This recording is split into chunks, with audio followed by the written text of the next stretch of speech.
Welcome again, Trekkies! We're going to go all the way back to where Trek began and find the best and worst episodes of TOS on this edition of... Yeah, it's the best five, worst five, no one has seen. Yeah, it's the best five, worst five Trek's ever seen. Star Trek's original series was an interesting proving ground for sci-fi ideas. Many of the shows and movies in sci-fi before this didn't have a lot of focus or tried concepts that were too out there. While TOS definitely has its fair bunch that were executed sometimes poorly, it also contains some of the best sci-fi the 1960s had to offer. Per the norm, starting at fifth worst, Spock's brain. I don't think anyone will be surprised that this takes the worst spot. This episode is a mess from the writing to the costuming and casting that take this down several notches. It might have just been forgettable Trek, though, up to the point where Spock is assisting in his own brain surgery, which just sinks any shred of credibility the episode may have walked away with. The fact that some producer decided this should be the first episode of Season 3 is just mind-boggling also, when the very next episode could have at least lured the fans into a false sense of security about the rest of the season. It would instead be exactly the honest start this yawn-worthy season of Trek would become known for. If you'd like to hear a more balanced discussion on this episode, go check out our Buffer Time livestream where Nathan from N Squared argues it's a good episode. Link in description. Number 4. Plato's Stepchildren. Another third season episode that absolutely had something going for it, but didn't know how to get out of its own way. The moments between Kirk and Alexander are some great progressive, looking at the better version of humanity pieces that Trek has become known for, and the first primetime interracial kiss should have won this some points. However, the kiss itself is cringy and literally forced. But what earns this episode its special place in hell is the theatrics the Platonians force Kirk to perform for their amusement. The whole thing goes nowhere and goes on far too long to just be a funny gag. While the conclusion is pretty okay for Season 3 TOS standards, the ridiculousness scene would have left the channel changed pretty quickly in my household in the 60s. Number 3. The alternative factor. This one has a ton of problems. It may only be the 60s, but the special effects in this one are at best nauseating, and at worst, well, the worst effects I've ever seen on a television show. The first 3/4 of the script move at a snail's pace, and once it picks up in the final act, it's still not super satisfying. The antimatter version of Lazarus wouldn't just have destroyed himself by coming into contact with his regular universe version, but any similar matter should have turned him into a walking bomb with the explosive potential to destroy the Enterprise, on top of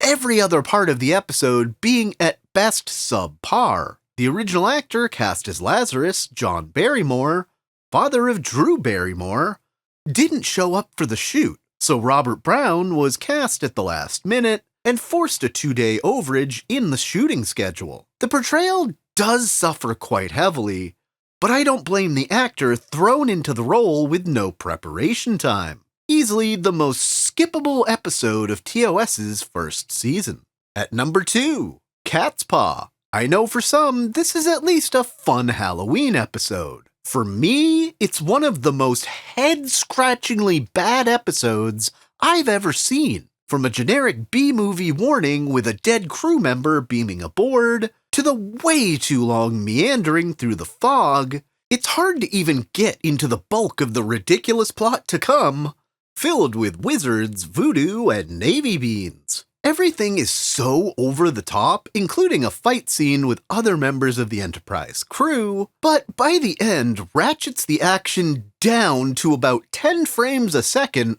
for the little bird puppets that appear to be someone's attempt to make a prop in 5 minutes with $2 worth of random materials, and call it good enough. the worst episode of classic Trek, and the children shall lead. This is the most actively bad episode of Trek. By that I mean Shades of Grey in TNG is worse, but it's basically inactive as a script and merely exists to fill contractual episode requirements. This episode actively tarnishes the franchise by starting on a premise of a group of children who unalived their parents because a charismatic ghost entity told them to. And without replicators in this time, does the Enterprise just carry a bunch of tombstones for such an eventuality that can be inscribed in minutes? Seriously, who at any level of production okayed this? If ever there was a reason to shelve an episode, it's this one. As we transport over to the best of TOS. If you're enjoying the content, please consider a like and subscribe.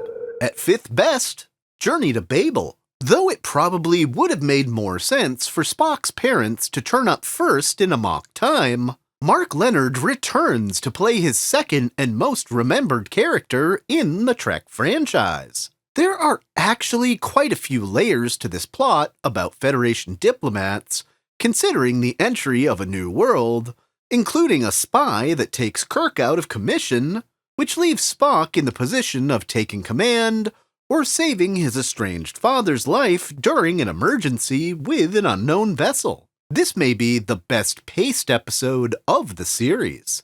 Number 4.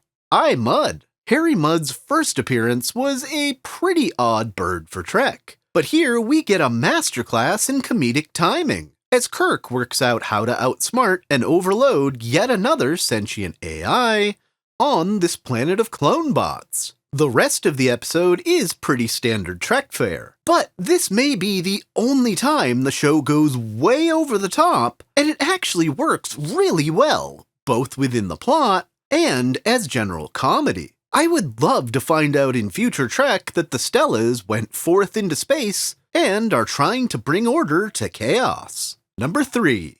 The Doomsday Machine.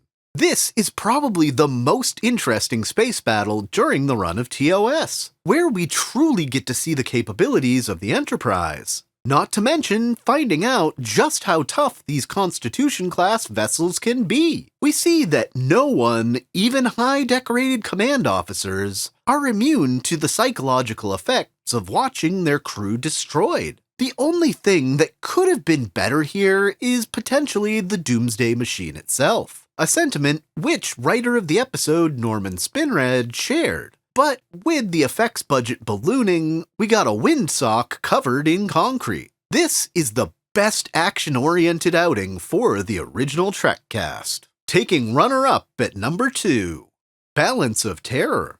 Halfway through the run of TOS's first season, this episode signaled that the show had hit its stride. Mark Leonard's first outing gives us the first depiction of the Romulans, and his second great episode in these rankings. Getting into the minds of submarine commanders through this game of cat and mouse makes for one of Trek's best premises. So good, it would be reused in arguably the franchise's best movie, and a what-if episode of Strange New Worlds that shows what Pike would have done in that circumstance. And I love the line in this original version that kind of ties them together. In a different reality, I could have called you friend. This was unfortunately Yao Min Ran's final episode, but the first episode in the show to rival some of the best episodes on television. And the best TOS had to offer at number 1, The Trouble with Tribbles. This is just plain one of the most well-balanced episodes of television overall. It's got action, long-running enemies, a mystery to solve, and a liberal amount of humor woven in throughout. All you have to do is pay attention to the looks on the actors' faces to see that this is the most fun they've had at any point in the run of TOS. All lines are confidently delivered, but with this constant undertone of satire and humor that just makes the episode feel generally cheery. Not to mention the cutest damn thing to ever be introduced in the franchise. Being in the middle of Season 2, this marks nearly the midpoint in the run of the series, and its simultaneous high point. It's officially all downhill from here. What's your favorite episode of TOS?